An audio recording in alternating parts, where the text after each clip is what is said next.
السلام علیکم ورحمۃ اللہ وبرکاتہ۔ محترم ناظرین، آج جماعت کی نماز کے تعلق سے ایک مسئلہ عرض کرنا چاہتا ہوں۔ کئی لوگ یہ پوچھتے ہیں کہ ہم آفس میں رہتے ہیں اور ہم فیکٹریز میں رہتے ہیں، ہم مسجدوں سے دور ہیں، تو ہمیں نماز کیسے پڑھنی چاہیے؟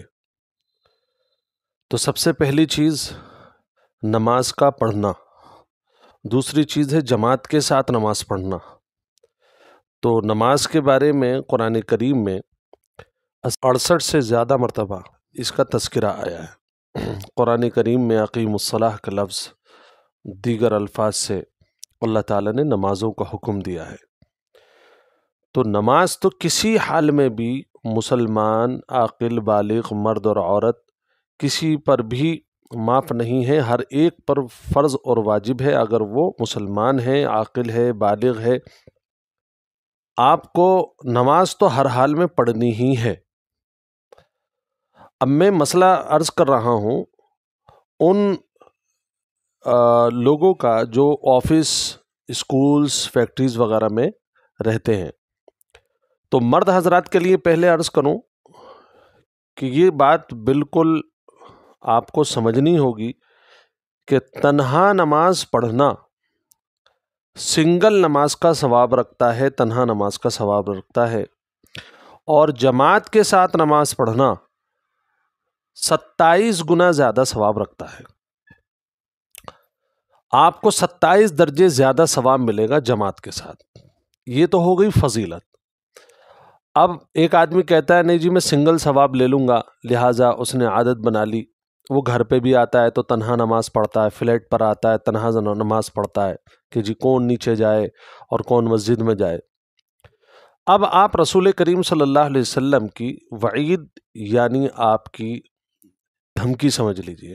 ابو ہریرہ رضی اللہ تعالیٰ عنہ نقل کرتے ہیں، بخاری اور مسلم میں یہ روایت ہے، آپ صلی اللہ علیہ وسلم نے فرمایا کہ میرا دل یہ چاہتا ہے کہ میں لکڑیوں کو جمع کرنے کا حکم دوں اور پھر میں کسی سے کہوں کہ وہ اذان دے، اور پھر میں لوگوں کو نماز جماعت کھڑی کرواؤں، اور اس کے بعد میں ان لوگوں کے گھر پر جاؤں جو بغیر عذر کے نماز جماعت چھوڑ دیتے ہیں، اور ان کے گھروں کو آگ لگا دوں۔ ایک روایت میں ان کے گھروں کو آگ لگا دوں۔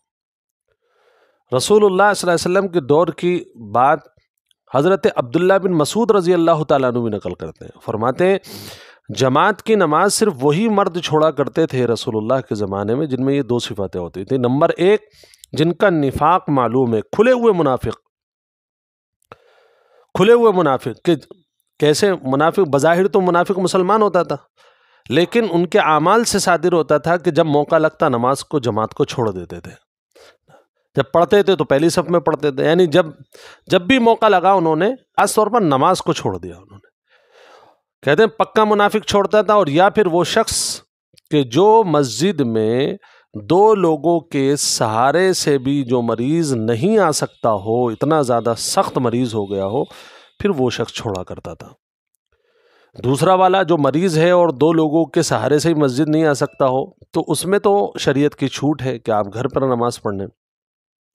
لیکن اگر کوئی شخص تندرست ہے اور وہ یہ کہتا ہے جی مسجد کون جائے اور میرے پاس تو ٹائم نہیں ہے، یہ حرکتیں منافقوں کی ہیں، اور اللہ بھی نفرت کرتا ہے منافقوں سے، اور رسول اللہ بھی نفرت کرتے ہیں۔ نمازوں کے سلسلے میں تساہل شریعت میں قطعاً برداشت نہیں ہے۔ اب آپ اگر آفس میں رہتے ہیں اور جنگل میں آپ کی فیکٹری ہے، جنگل میں آپ کا اسکول ہے، تو اس کے لیے حکم یہ ہے کہ آپ وہاں پر جماعت کر لیجئے۔ اب جماعت کیسے کریں؟ اذان دے دیجئے۔ اگر آپ کے یہاں اذان کی آواز نہیں آتی ہے تو اذان دینا ایسی صورت میں مستحب ہے، اور اگر اذان کی آواز آپ کے یہاں آتی ہے تو اذان اگر نہیں بھی دیں گے تو اقامت کہہ لیجئے۔ آپ جنگل میں اگر آپ ہیں تو اقامت کہنا سنت ہے، اور اگر اذان کی آواز آتی ہے لیکن آپ فیکٹری سے باہر نہیں جا سکتے ہیں تو آپ ایسی صورت میں اذان بھی کہیں اور اقامت بھی کہیں، اور کوئی ایسی جگہ نہیں ہے بس کبھی بھی آپ جماعت کر لیتے ہیں تو صرف اقامت بھی کہہ لیں گے۔ اگر جہاں پر مسجدوں کی اذانوں کی آوازیں آتی ہیں وہاں صرف اقامت اللہ اکبر امام کے پیچھے کہہ کر کے بھی اگر آپ 2-3 لوگ نماز جماعت کی کر لیتے ہیں تو اقامت اور نماز پڑھ لیجئے، آپ کو 27 نمازوں کا ثواب مل جائے گا۔ لیکن ایک بات سمجھ لیں، ابھی میں ایک جگہ میرا جانا ہوا تھا، وہاں میں نے دیکھا اسکول کے قریب مسجد تھی، ٹائم ہوا، میٹنگ تھی، میں نماز پڑھنے کے لیے چلا گیا، لیکن میرے ایک بھائی دوست، میں نے دیکھا انہیں، پہلی فرسٹ ملاقات تھی، میں نے مناسب نہیں سمجھا، لیکن مجھے ایسا لگتا ہے کہ ہمیں یہ مسئلہ شاید ہم نے بہت ہلکے میں لے لیا۔ جب میں نے کہا نماز کا وقت ہو گیا تو کہنے لگے جی میں تو یہیں نماز پڑھتا ہوں سب کچھ فارغ کر کے۔ میرے بھائی، کام تو پوری زندگی کا ہے، اور یہ زندگی کا مالک اللہ ہے، اور اللہ نے نماز کا حکم دیا، اس لیے سارے کام چھوڑ دیجئے اور 15 منٹ کا وقت ہر نماز کے لیے آپ نکال کر کے مسجد میں پہنچیں، اگر آپ کے برابر میں مسجد ہے۔ تنہا نماز سے نماز کی فرضیت ادا ہو جائے گی، لیکن جیسی اللہ چاہتا ہے، ہم تو جماعت میں بھی ویسی نماز نہیں پڑھ سکتے، تو کم سے کم جو میتھڈ شریعت نے دیا اس میتھڈ کے مطابق تو نماز پڑھ لیں۔ ہماری مائیں بہنیں بھی جو جاب کرتی ہیں وہ بھی نماز نہیں پڑھتی کہ جی ہمیں کام بہت ہے اور فلاں بہت ہے، فلاں بہت ہے، اور لوگ ہمارے باس ہمیں اجازت نہیں دیتے نماز کی۔ وجہ یہ ہے کہ اگر میں کہوں، آپ کو شاید برا لگے، میں اس کے لیے معذرت چاہتا ہوں، ہم نے اپنا مارکیٹ میں کریکٹر بنایا ہی نہیں نمازی کا، ایمانداری کا۔ ہم نے اپنی جو بھی جاب کری اس کے اندر ہم پورے طریقے پر ہم باس کو مطمئن ہی نہیں کر پاتے، تو ہمارے کام، ہماری چھٹیاں اور ہماری تساہل، یہ تمام چیزیں پھر جب آپ نماز کو کہتے ہیں تو آدمی کے خیال میں وہی آتا ہے کہ کام تو پورا کرتا نہیں ہے، نمازیں پڑھ رہا ہے، حالانکہ نماز اور کام دونوں الگ الگ عمل ہے۔ بہرحال اس بات کو بالائے طاق رکھتے ہیں اور بات کو سمجھتے ہیں کہ آپ جہاں پر بھی ہیں وہاں نماز پڑھیے۔ عورتیں ہیں تو گوشے میں نماز پڑھیں، اور کچھ ایسی سیٹنگ بنائیں، ہر کام کی سیٹنگ ہو جاتی ہے۔ اور اگر آپ مرد ہیں تو آپ جماعت سے نماز پڑھنے کی کوشش کریں، اور جماعت کی نماز میں 27 نمازوں کا ثواب زیادہ ہے۔ اب اگلی بات کر لیتے ہیں۔ اگلی بات یہ ہے کہ اذان کیسے دیں؟ تو بہت زور سے اذان نہیں، بس جتنی کیپیسٹی ہے آپ نارمل آواز سے اذان دے دیجئے۔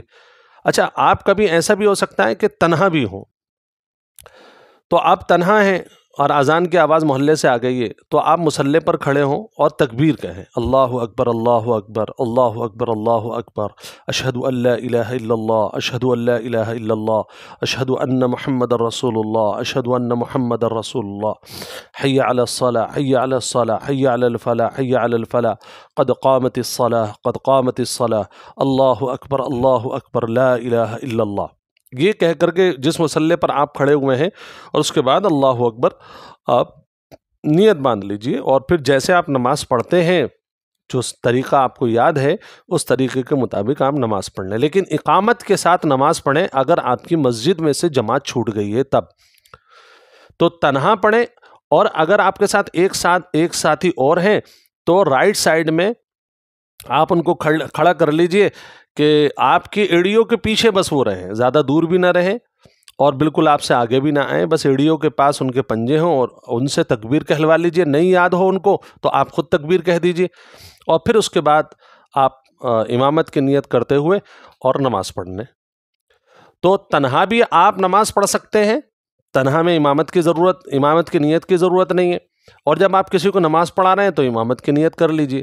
اور بھائی آپ کہتے ہیں کہ ہم تو داڑھی ہمارے نہیں ہے تو کیسے نماز پڑھائیں، تو جو آپ کے ساتھ نماز پڑھ رہا ہے اس کی بھی داڑھی نہیں ہے، تو اگر دونوں کے داڑھی نہیں ہے تو نماز آپ پڑھا لیجئے۔ اب ایک مسئلہ یہ آتا ہے کہ کچھ لوگ اب ایسا کرتے ہیں کہ مسجد میں جا کر کے نماز ہو چکی ہے، جماعت ہو چکی ہے، پھر جا کر کے جماعت کریں گے، وہ ٹاپک الگ ہے، اس پر میں بات بعد میں کروں گا۔ ابھی تو میں نے آفس سے ریلیٹڈ اور کمپنی سے ریلیٹڈ، اور اگر آپ کی نماز چھوٹ گئی ہے، آپ بہت پابند ہیں جماعت کے، تو چھوٹ گئی کسی عذر کی وجہ سے، تو آپ گھر میں ہیں تو کوشش کریں کہ جماعت کے ساتھ گھر میں بھی نماز پڑھیں۔ تنہا نماز پڑھنے سے 27 گنا زیادہ ثواب ہے۔